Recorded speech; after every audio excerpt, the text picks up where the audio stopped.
नमस्कार दर्शक बंधु जय जगन्नाथ। आज हूँ मे 13 तारिख मंगलवार। आज दिन ओडिशा तथा देश विदेश ताजा खबर गुड़ी को जानवा चाहूले भिडटी को शेष पर्यंत देखंतु। भिडटी भल लगिले लाइक शेयर मध्य करदेवे एवं प्रत्येक दिन यह ताजा खबर गुड़ी को जानवा चाहूले चैनल टी को सब्सक्राइब करी पाखर थिबा ऑल बेल नोटिफिकेशन आइकन टी को दबाई दियंतु एवं भिडटी आपण केउ जिल्लारू देखुछंती कमेंट माध्यम रे जणांतु। तेबे आसंतु नजर पकेबा आज दिन 20टी प्रमुख खबर गुड़िक उपरे। श्रीमंदिर सुरक्षा गुरुत्व पुरी रे पहुंचिला स्पेशल टेक्निकल यूनिट रो रक्षक प्लस। श्रीमंदिर सुरक्षा दायित्व रे नियोजित हेबो एही भैन। 24 घंटिया सुरक्षा दायित्व रे मुतयन रहिबो रक्षक। भैन रे रहिबे स्वतंत्र ट्रेंड फोर्स। 8 जण क्रू मेंबर सुरक्षा दायित्व रे रहिबे। देश रे आतंकी हमला को दृष्टि रखी सुरक्षा व्यवस्था को फोकस रे रखा जाउछि। जेउ कारणरू श्रीमंदिर रो सुरक्षा पई प्रशासन पक्षर व्यवस्था संघ को आलोचना करा जाउछि। परवर्ती खबर भारत पाणीपाग विभाग आईएमडी पक्षर एक बड़ सूचना दि जाइछि। दक्षिण पश्चिम मौसुमी वायु 24 घंटा मध्य अंडमान छुईब बोली आईएमडी पक्षर सूचना दि जाइछि। वर्तमान मौसुमी वायु अग्रसर पई पाणीपाग संपूर्ण अनुकूल रहिछि। पाणीपाग विभाग पक्षर पूर्वानुमान करा जाइछि जे चलित वर्ष शीघ्र मौसुमी छुईब। दक्षिण पश्चिम मौसुमी वायु 27 रे केरल पहुंची पारे बोली पूर्वरु भारत पाणीपाग विभाग अनुमान करिछि। साधारण मौसुमी जून रे केरल रे पहुंची थाए किंतु चलित थर मौसुमी शीघ्र केरल रे पहुंचियो बोली अनुमान करिछि पाणीपाग विभाग। जदि मौसुमी 27 मे सुधा केरल रे पहुंची जाई तेबे 2009 परठारो एहा प्रथम थर हेबो। 2009 रे मौसुमी 23 मे रे केरल रे पहुंचीथिला। आज केंद्रीय माध्यमिक शिक्षा बोर्ड सीबीएसई 10म एवं द्वादश श्रेणी परीक्षा फल प्रकाश पाइपारे। मंगलवार पूर्वाह्न 10टा समय फल प्रकाशन नहीं विशेष सूत्ररू सूचना मिली। छात्र छात्री www.cbse.gov.in एवं cbseresults.nic.in रे रिजल्ट देखि पारिबे। परवर्ती खबर केन्द्रापड़ा जिल्लार मार्साघाई ब्लॉक अंतर्गत कचेरीपड़ा एवं फकमीरबाद ग्राम को केन्द्रापड़ा सांसद बैजयंत पण्डा गस्त करिसेंती। ए अवसर में केन्द्रापड़ा जिला विभिन्न आध्यात्मिक स्थली मध्य परिदर्शन करिसेंती केन्द्रापड़ा सांसद बैजयंत पण्डा। ग्रामवासी मानक सह मिसी सेमानक समस्या संपर्क में पचारि बुझिसेंती। शत्रु राष्ट्र सह लड़ाई रे अवतीर्ण होइथिबा भारतीय जवान मानक निरापत्ता तथा विजयी कामना करी आध्यात्मिक स्थल रे आयोजित विश्व शांति यज्ञ रे सामिल होई विश्व शांति पई प्रार्थना करिसेंती। फकीराबाद ठारे आयोजित कर्मी बैठक रे सामिल होई केन्द्रापड़ा जिल्ला रे बीजेपी रो भविष्यत कर्मपंथा संपर्क में आलोचना करिसेंती। केन्द्रापड़ा जिल्ला रे भारतीय नेता प्रार्थी को किपरि भविष्यत रे अधिक सुदृढ़ एवं शक्तिशाली करा जिवो से नै दलीय कर्मकर्ता मानक सह विचार विमर्श करिसेंती। परवर्ती खबर महाराष्ट्र रे एणिकी pollution under control PUC certificate नथिले पेट्रोल डीजेल मिलिबो नाही। जदि आपणको गाड़ी रो पीयूसी सर्टिफिकेट नाही तेबे पेट्रोल पंप रे तेल मिलिबो नाही। राज्यर परिवहन मंत्री प्रताप सरनायक निकटर एही प्रस्ताव को मंजूरी दे सूचना देथिले। एही नीति अनुसार चालकों को निज गाड़ी पाई वैध पीयूसी सर्टिफिकेट देखाइबा को पड़िबो। या परे तेल पकाइबा को अनुमति मिलिबो। अर्थात सरल भाषा रे कहिले पीयूसी नाही तो तेल नाही। महाराष्ट्र अनेक सहर यथा मुंबई पुणे नागपुर एवं नासिक रे वायु प्रदूषण तीव्र गति रे बढ़िबा को लागुछि। पुराना पेट्रोल और डीजेल गाड़ी अधिक धुआं छाडुछंती। सेथिपई सरकार एमिति पदक्षेप उठाइछंती। परवर्ती खबर पाकिस्तान रे आतंकवादी आड्डा उपरे सठिक आक्रमण करिबारे इसरो गुरुत्वपूर्ण भूमिका ग्रहण करिथिला। इसरोर सैटेलाइट नेटवर्क को मिलिथिबा सूचना साहाय्य भारतीय सेना सामरिक राडार सिस्टम को नष्ट करिबारे एवं पाकिस्तान रो ड्रोन एवं क्षेपणास्त्र आक्रमण को निष्क्रिय करिबारे सफल होइथिले। इसरोर सैटेलाइट नेटवर्क भारतीय सेना को पाकिस्तान सेनार घाटी अस्त्रशस्त्र एवं सैन्यक गतिविधि एवं राडार स्टेशन विषय रे सूचना प्रदान करुछि।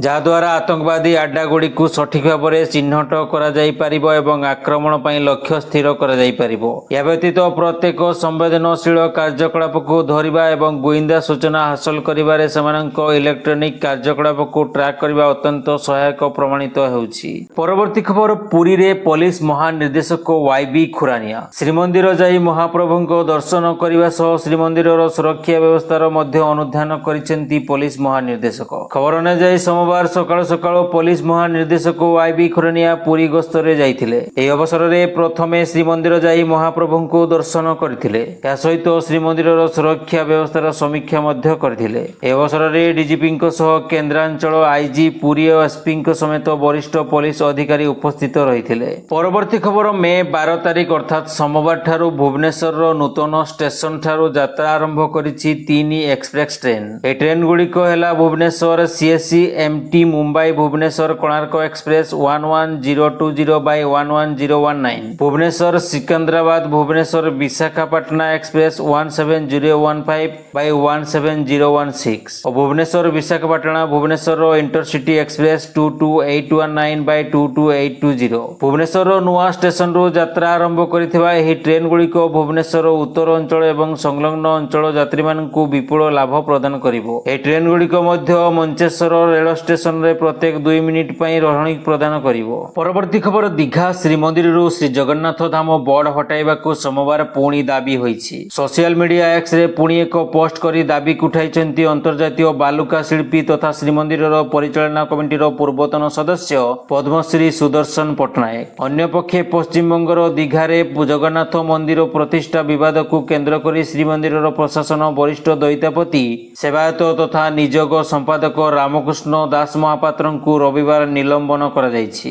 ଏହି ଘଟଣା ଓଡ଼ିଶା ତଥା ପଶ୍ଚିମବଙ୍ଗରେ ମଧ୍ୟ ଚର୍ଚ୍ଚାର ବିଷୟ ପାଲଟିଛି। ପରବର୍ତ୍ତୀ ଖବର ସାଧାରଣ ନାଗରିକଙ୍କ ପାଇଁ ଖୁସି ଖବର, ବିଶେଷ କରି ଯେଉଁମାନଙ୍କର ସ୍ୱାସ୍ଥ୍ୟଗତ ସମସ୍ୟା ରହିଛି ଏବଂ ଦୈନନ୍ଦିନ ଜୀବନରେ ସେମାନଙ୍କର ଔଷଧର ଆବଶ୍ୟକତା ରହିଛି। କାରଣ ଏବେ ମେଡିସିନ ଶସ୍ତା ହେବାକୁ ଯାଉଛି। ଔଷଧ ଏବେ ପାଖାପାଖି 80% ଶସ୍ତା ହେବାକୁ ଯାଉଛି। ଔଷଧ ଶସ୍ତା କରିବାକୁ ନିର୍ଦ୍ଦେଶ ଦେଇଛନ୍ତି ରାଷ୍ଟ୍ରପତି। ଆମେରିକାରେ ଔଷଧ ଶସ୍ତା ହେବ ବୋଲି କୁହାଯାଉଛି, କାରଣ ନିଜେ ଆମେରିକାର ରାଷ୍ଟ୍ରପତି ଡୋନାଲ୍ଡ ଟ୍ରମ୍ପ ଏହି ନିର୍ଦ୍ଦେଶ ଦେଇଛନ୍ତି। ଆମେରିକାବାସୀଙ୍କ ପାଇଁ ଏହା ଏକ ଖୁସି ଖବର। ଆମେରିକାରେ ଔଷଧ ଏବେ ଶସ୍ତା ହେବାକୁ ଯାଉଛି। ଔଷଧ ଶସ୍ତା କରିବାକୁ ନିର୍ଦ୍ଦେଶ ଦେଇଛନ୍ତି ରାଷ୍ଟ୍ରପତି ଡୋନାଲ୍ଡ ଟ୍ରମ୍ପ। ତେବେ ଆମ ଭାରତରେ ଔଷଧ ଶସ୍ତା ହେବା ଉଚିତ କି ନାହିଁ ଆପଣ କମେଣ୍ଟ ମାଧ୍ୟମରେ ଜଣାନ୍ତୁ। ପରବର୍ତ୍ତୀ ଖବର ଚାଲିଗଲା 91 ଲକ୍ଷ। ଅନଲାଇନ୍ ଗେମ୍ ଖେଳି ସର୍ବଶ୍ରାନ୍ତ ହେଲେ ଯୁବକ ଦମନ ନାମକ ସଂସ୍ଥାରେ ଅନଲାଇନ୍ ଖେଳ ଖେଳି 91 ଲକ୍ଷ ଟଙ୍କା ହରାଇଛନ୍ତି।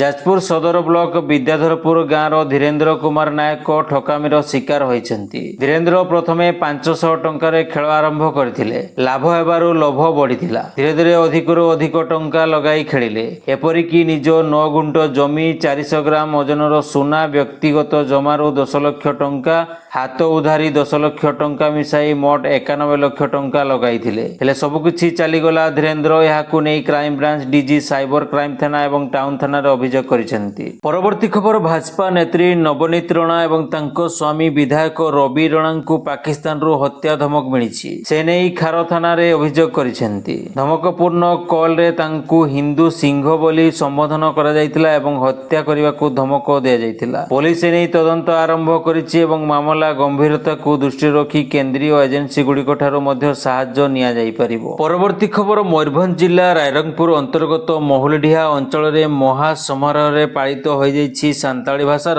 ଅଲିଚିକ ଲିପି ଉଦ୍ଭାବନର ଶତବାର୍ଷିକୀ ଏବଂ ଗୁରୁ ଗୋମେକ ପଣ୍ଡିତ ରଘୁନାଥ ମୁର୍ମୁଙ୍କ 120ତମ ରାଜ୍ୟସ୍ତରୀୟ ଜନ୍ମବାର୍ଷିକୀ ଉତ୍ସବ। ଏହି ଅବସରରେ ମୁଖ୍ୟମନ୍ତ୍ରୀ ମୋହନ ଚରଣ ମାଝୀ ଉତ୍ସବରେ ମୁଖ୍ୟ ଅତିଥି ଭାବେ ଯୋଗଦେଇ ଦାଣ୍ଡବସ ଅଞ୍ଚଳରେ ଥିବା ପଣ୍ଡିତ ମୁର୍ମୁଙ୍କ ବାସଭବନକୁ ସ୍ମାରକୀ ତୀର୍ଥସ୍ଥଳୀ ଏବଂ ତାଙ୍କ ସମାଧିପୀଠକୁ ଐତିହ୍ୟ ସ୍ମୃତିପୀଠ ଭାବରେ ପରିଣତ କରିବାକୁ ଘୋଷଣା କରିଛନ୍ତି। ଏହି ଅବସରରେ ମୁଖ୍ୟମନ୍ତ୍ରୀ ଏହା ମଧ୍ୟ ଘୋଷଣା କରିଛନ୍ତି ଯେ ଅଲିଚିକ ଲିପିର 100 ବର୍ଷ ପୂରଣ ସମାରୋହ 1 ବର୍ଷ ବ୍ୟାପୀ ସାରା ରାଜ୍ୟରେ ହେବ ଏବଂ ସାନ୍ତାଳୀ ଭାଷାର ପ୍ରଚାର ପ୍ରସାର ପାଇଁ ଏକ ଅନ୍ତର୍ଜାତୀୟ ସେମିନାର ଆୟୋଜନ ହେବ। ପରବର୍ତ୍ତୀ ଖବର ଭାରତୀୟ କ୍ରିକେଟରଙ୍କୁ ଗୋଟିଏ ସପ୍ତାହ ମଧ୍ୟରେ ଦୁଇଟି ବଡ଼ ଝଟକା ଲାଗିଛି। ରୋହିତ ଶର୍ମାଙ୍କ ପରେ ଏବେ ବିରାଟ କୋହଲି ଟେଷ୍ଟ କ୍ରିକେଟରୁ ଅବସର ନେଇଛନ୍ତି। ସୋମବାର ଇନଷ୍ଟାଗ୍ରାମ ପୋଷ୍ଟ ଜରିଆରେ ଅବସର ଘୋଷଣା କରିଛନ୍ତି ବିରାଟ। ଗତ କିଛି ଦିନ ଧରି ଗଣମାଧ୍ୟମରେ ଆଲୋଚନା ହେଉଥିଲା ଯେ କୋହଲି ତାଙ୍କ ଅବସର ବିଷୟରେ ବିସିସିଆଇକୁ ଜଣାଇଛନ୍ତି, କିନ୍ତୁ ଆଗାମୀ ଇଂଲଣ୍ଡ ଟେଷ୍ଟ ସିରିଜକୁ ଦୃଷ୍ଟିରେ ରଖି ବିସିସିଆଇ ତାଙ୍କୁ ମଧ୍ୟ ତାଙ୍କ ନିଷ୍ପତ୍ତି ଉପରେ ପୁନର୍ବିଚାର କରିବାକୁ କହିଥିଲା। କିନ୍ତୁ କୋହଲି ଟେଷ୍ଟରୁ ସନ୍ନ୍ୟାସ ନେବାକୁ ହିଁ ନିଷ୍ପତ୍ତି ନେଇଛନ୍ତି। ଭାରତ ପାଇଁ ଏହା ଏକ ବଡ଼ ଧକ୍କା, କାରଣ ମେ 8 ତାରିଖରେ ନିୟମିତ ଅଧିନାୟକ ରୋହିତ ଶର୍ମା ମଧ୍ୟ ଟେଷ୍ଟରୁ ଅବସର ନେଇଛନ୍ତି। ଗୋଟିଏ ସପ୍ତାହ ମଧ୍ୟରେ ଦୁଇ କିମ୍ବଦନ୍ତୀ ଖେଳାଳିଙ୍କ ଅବସର ପ୍ରସଙ୍ଗକୁ ଆଶ୍ଚର୍ଯ୍ୟ କରିଛି। ଏଥିସହିତ ଭାରତୀୟ ଟେଷ୍ଟ କ୍ରିକେଟରେ ମଧ୍ୟ ଏକ ଅଧ୍ୟାୟର ଅନ୍ତ ଘଟିଛି। ପରବର୍ତ୍ତୀ ଖବର 85 ଆଇପିଏସ୍ ଅଫିସରଙ୍କୁ କେନ୍ଦ୍ରୀୟ ଆଇଜି ର୍ୟାଙ୍କ। 1998ରୁ 2007 ବ୍ୟାଚ୍ ମଧ୍ୟରେ 85 ଆଇପିଏସ୍ ଅଫିସରଙ୍କୁ କେନ୍ଦ୍ରୀୟ ଆଇଜି ର୍ୟାଙ୍କ। ଓଡ଼ିଶାରୁ ସ୍ଥାନ ପାଇଲେ ଆଇପିଏସ୍ ରାଜେଶ କୁମାର, ଆଇପିଏସ୍ ଅନୁପ ସାହୁ। ଅନୁପ ହେଉଛନ୍ତି 2004 ବ୍ୟାଚ୍ ଓଡ଼ିଶା କେଡର ଆଇପିଏସ୍। ପରବର୍ତ୍ତୀ ଖବର ଅପରେସନ ସିନ୍ଦୁର ସମୟରେ ବନ୍ଦ ହୋଇଥିବା 32ଟି ବିମାନ ବନ୍ଦରକୁ ପୁଣି ଖୋଲାଯାଇଛି। ଗତ ସୋମବାର ଏକ ପ୍ରେସ୍ ବିଜ୍ଞପ୍ତି ଜାରି କରି ବିମାନ ବନ୍ଦରର କର୍ତ୍ତୃପକ୍ଷ ଏହି ସୂଚନା ଦେଇଛନ୍ତି। ଦେଶର ଉତ୍ତର ଏବଂ ପଶ୍ଚିମ ଭାଗରେ 32ଟି ବିମାନ ବନ୍ଦର ଖୋଲିବା ପାଇଁ ଏଏଆଇ ବିମାନ କର୍ମଚାରୀମାନଙ୍କୁ ଏକ ନୋଟିସ୍ ଜାରି କରିଛି। ପରବର୍ତ୍ତୀ ଖବର ଜରୁରୀ ଥିଲା ପାକିସ୍ତାନ ବିରୁଦ୍ଧରେ ଆକ୍ସନ। ଆମର ଲଢ଼େଇ ଆତଙ୍କବାଦ ବିରୁଦ୍ଧରେ। ସେମାନଙ୍କୁ ସହଯୋଗ କରିଥିଲା ପାକିସ୍ତାନ, ତେଣୁ ଆକ୍ରମଣ କରିବା ପାଇଁ ଆମେ ବାଧ୍ୟ ହୋଇଥିଲୁ। ପ୍ରେସ୍ ମିଟ୍ରେ ତିନି ସେନାର ଡିଜିଏମ୍ଓ ଏମିତି କହିଛନ୍ତି। ଭାରତୀୟ ସେନାର director general of military operation lieutenant general Rajiv Ghai କହିଛନ୍ତି, ଆତଙ୍କବାଦୀମାନଙ୍କ ଆଡ୍ଡାସ୍ଥଳକୁ ଆମେ ଧ୍ୱଂସ କରିଛୁ। ପରବର୍ତ୍ତୀ ଖବର ଅପରେସନ ସିନ୍ଦୁରର ସଫଳତା ନେଇ ଭାଜପା କରିବ ତିରଙ୍ଗା ଯାତ୍ରା। ଦେଶବ୍ୟାପୀ ଏହି ଯାତ୍ରା କରାଯିବ। ଆଜିଠାରୁ ଦେଶବ୍ୟାପୀ ତିରଙ୍ଗା ଯାତ୍ରା ଆରମ୍ଭ କରାଯିବ। ତିରଙ୍ଗା ଯାତ୍ରା ସାରା ଦେଶରେ 23 ତାରିଖ ପର୍ଯ୍ୟନ୍ତ ଚାଲିବ। ଏଥିରେ ଭାଜପା ସାଂସଦ, କର୍ମକର୍ତ୍ତା ଏବଂ ନିର୍ବାଚିତ ପ୍ରତିନିଧିମାନେ ଯୋଗ ଦେବେ। ପହଲଗାମ ହାମଲାର ପ୍ରତିଶୋଧ ନେବା ପାଇଁ ଭାରତ ପକ୍ଷରୁ ଅପରେସନ ସିନ୍ଦୁର ଆରମ୍ଭ କରାଯାଇଥିଲା।